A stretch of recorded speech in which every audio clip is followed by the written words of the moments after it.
ప్రియులారా, ఆశీర్వాదం అంటే మీరేమనుకుంటున్నారండి? యాకోబులాగా మోసపోతున్నామేమో జాగ్రత్త. మోసపోతున్నామేమో జాగ్రత్త.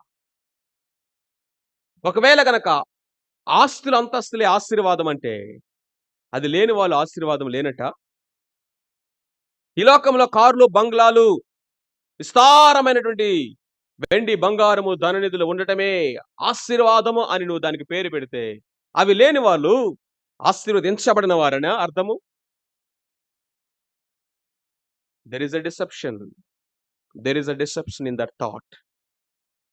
నిజమైన ఆశీర్వాదం అంటే ఏంటో తెలుసా? రక్షణ. దేవుడు మనకిచ్చినటువంటి రక్షణ భాగ్యం. యెహోవాను దేవుడుగా గల ధనులు ధన్యులు. చెప్పండేంటి? యెహోవాను దేవుడుగా గల జనులు ధన్యులు. ధన్యులు అన్న మాటకి బ్లెస్సెడ్ అని ఉంది ఇంగ్లీష్‌లో. ఎవరయ్యా బ్లెస్సెడ్ అంటే, యెహోవా